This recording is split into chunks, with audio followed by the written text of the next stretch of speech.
பச்சை பட்டாணி ஃப்ரெஷ்ஷா கிடைச்சா இந்த மாதிரி ஒரு பிரெட் சாண்ட்விச் பண்ணி பாருங்க. செம்ம டேஸ்டா இருக்குங்க. செய்யறது ரொம்ப ரொம்ப சிம்பிள். நான் இன்னைக்கு 1/2 கிலோ தோலோட பச்சை பட்டாணி வாங்கினேன். தோல் உரிச்சிட்டு இருக்கிற பட்டாணியை அப்படியே நான் குக்கர்ல சேர்த்துட்டேன். ஒரு 1/2 லிட்டர் அளவுக்கு தண்ணி ஊத்தி குக்கர்ல ஒரு 3 விசில் விட்டீங்க அப்படின்னாவே சூப்பரா வெந்துருங்க. இது தண்ணி வடிச்சு வச்சுக்கலாம், ஆறட்டும். நல்லா நல்லா ஆறினதுக்கு அப்புறமா பச்சை பட்டாணியை தண்ணி வடிச்சிட்டு மிக்சி ஜார்ல சேர்த்துட்டு கொஞ்சம் கொரன்னு அரைச்சுக்கோங்க.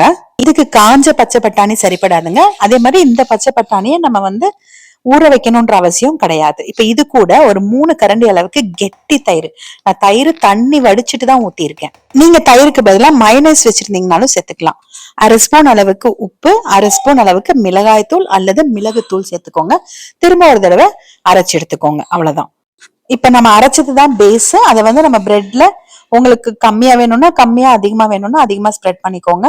இப்ப இது கூட நான் கேரட் மட்டும் துருவி வச்சிருக்கேன். நீங்க கேரட், வெங்காயம், கொத்தமல்லி தழை, ஸ்வீட் கார்ன் வேக வச்சது, அப்படி இல்லைன்னா கேப்சிகம், என்ன வேணும்னாலும் நீங்க இது கூட சேர்த்துக்கலாங்க.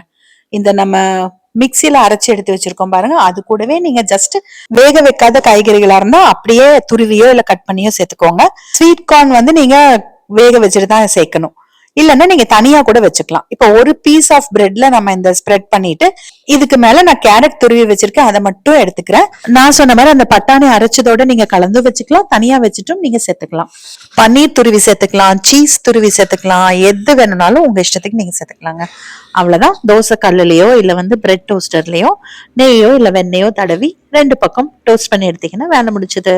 இப்ப நான் எடுத்திருந்த அளவு பாத்தீங்கன்னா 2 ஸ்பூன் நீங்க ஸ்ப்ரெட் பண்ணீங்கன்னா ஒரு லோஃப் ஆஃப் பிரெட்டுக்கு சரியா இருந்தது. நீங்க 1 ஸ்பூன் ஸ்ப்ரெட் பண்ணிட்டு நிறைய வெஜிடபிள்ஸ், வேற ஏதாவது வெஜிடபிள்ஸ் போட்டு பண்ணியிருந்தீங்கன்னா 2 லோஃப்க்கு கூட இதே அளவு சரியா இருந்திருக்கும். உப்பு காரம் உங்களுக்கு டேஸ்ட் பண்ணி பார்த்துட்டு தேவைப்பட்டா இன்னும் கொஞ்சம் கூட சேர்த்துக்கோங்க. இப்ப பச்சை பட்டாணி சீசன் அப்படிங்கிறதுனால நீங்க எல்லாருமே இது ஒரு தடவை ட்ரை பண்ணுங்க.